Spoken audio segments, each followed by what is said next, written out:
Hi, I'm Ultimate Mantoid. Welcome back to part 3 of Let's Play Mega Man. We've seen two of the more well-known robot masters in the series go down now, so let's take care of the two powerhouses next. We'll start with Elec Man. His specialty is electricity. Oh, and he was worth the full 100,000. I don't remember what exactly he was used for, but he, excuse me.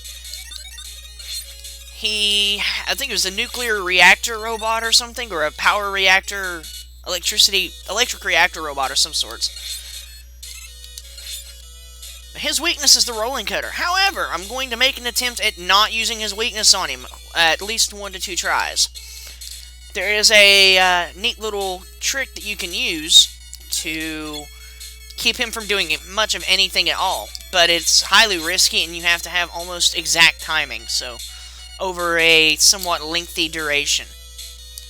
Excuse me again. I don't know what's coming over my throat now. And here's the first time we see him in the series. Reappearing blocks. Now I almost messed that up. Also, the enemies that you saw on the last screen before the disappearing, reappearing blocks, those are called Watchers. When they get to your height, their eyes pop out and they fire electrical beams towards you. So you can actually get in between those electrical beams and still pop them and kill them. Now, the disappearing, reappearing blocks, you see them in every Mega Man game. Every single Mega Man game. At least in the classical series. I can't remember offhand if they were ever used anywhere else, so. And be quick about it, and you can go in one round of electrical beams. See? Ow! Unless that happens. Here's the reason that I kept Elec Man towards the end. Yeah, I know, I like jumping, hush. That's not the right weapon. Oh, and another thing about the super arm, you can't fire it again until all the debris is off the screen. Now what we just picked up is the magnet beam. It's like a sort of step ladder of sorts. But if you fall at a super accelerated rate for some reason. Look at that. Unlike normal falling. And a neat little trick you can do with it. What was that? I just appeared in the bottom of the screen. If you line yourself up on a ladder that is at the bottom, but you grab it from the top, you'll actually appear at the bottom. And I'll take advantage of that later on in one of the Wily stages. So, and that's the rolling cutter. Like I said, it is a razor sharp boomerang, literally.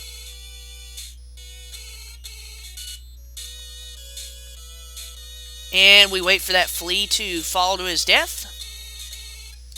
And we continue our climb to the top of this tower. And we've been here before. Except there was a big energy over there on the left side, but now there's not.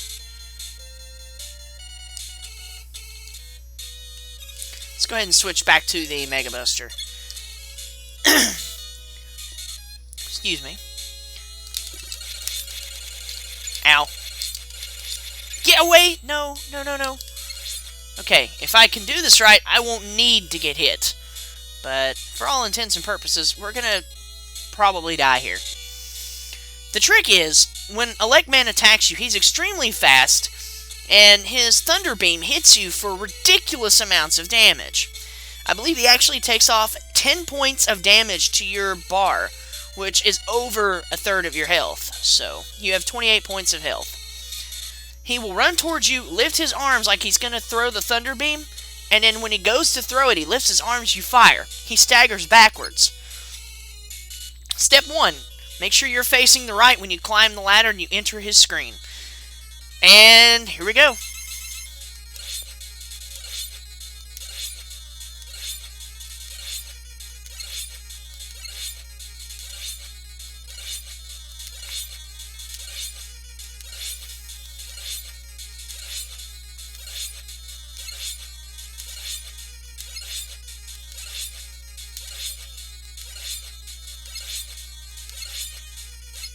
Oh! Almost got him. He had, what, 5 health left? I did like 23 points of damage to him. We'll give it one more try. But if I can't do it on this one, we will, we'll just skip it and I'll take him out with the rolling cutter. But I really want to do this. Just because I can, damn it.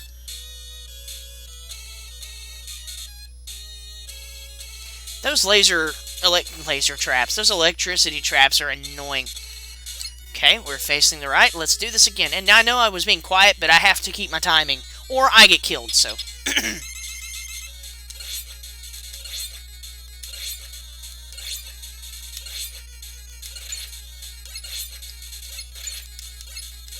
Okay, this is not going to end well. Yeah, that was just failure. So I'm just going to go take him out now. Oh, well, I wanted to do it, but we'll just kill him. Since this is the longest stage, at least in my opinion, it's the longest stage in the game because it's so vertical. There's not really a good way to run it fast. So, now that we're about 6 minutes into the video, I'm going to have to speed through Iceman's level. Which, fortunately, we don't have to wait on the footholders. Ha! I hate footholders. Worst idea ever. But you'll see them when I actually get to his stage. For now, let's take care of Elec Man.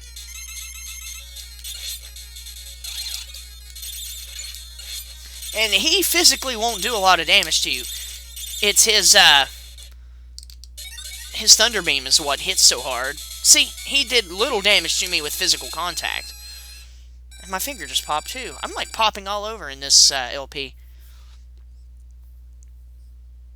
So, with that, Elec Man is down, and we're going to quickly skip over to Iceman. He is an Arctic exploration robot. And yes, he really does look like an Eskimo. So, the Thunder Beam is what everybody claims to be the best weapon in this game. I personally beg to differ. I find the Firestorm to be a little bit more useful. And that's only because the front wave of the Thunder Beam has that massive arc in it. You actually can miss enemies with it. So, for all intents and purposes, it's only the second best weapon in my opinion. Rolling Cutter comes in third. I want points! And weapon ammo. Yay! Ah, no! I fired too early. That's another thing. The 2 beams that go up and down are great at points, but they, yeah, that's just it. They're fast, and they have no horizontal range, so. Other weapons that take out those spines, by the way, the Rolling Cutter will do it too, so. The Firestorm, Rolling Cutter, and the Thunder Beam will actually take care of spines, so. And here we have more disappearing, reappearing blocks.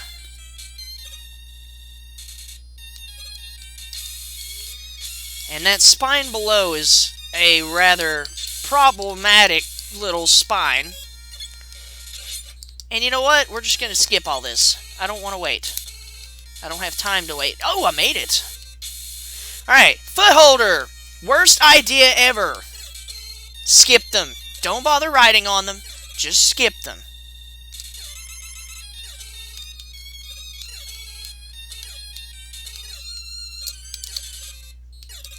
The reason you want to skip those, they are completely random with where they go.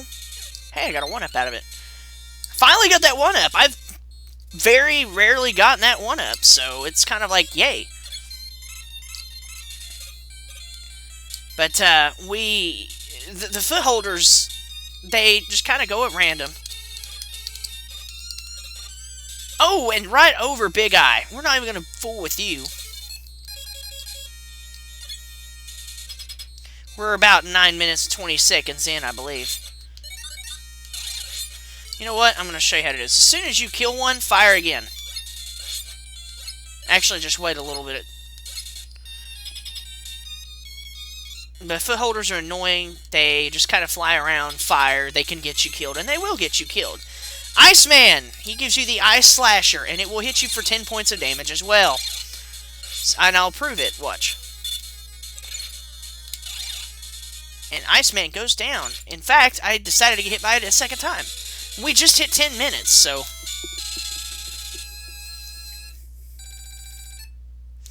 With that, Iceman is down. And unlike the Ice Slasher that he fires at you, the one that you get is just ridiculously terrible. It does no damage to anything except Fireman. However, it's more useful than the Super Arm, because the Ice Slasher will actually freeze things in place. And then you can switch weapons and fire something else, which is useful for Big Eyes. Hit him with the Ice Slasher, switch weapons, take him out. So, anyways, that's it for this part. I'll see you in part 4 of Let's Play Mega Man. I'm Ultimate Mantoid, and until next time, have fun.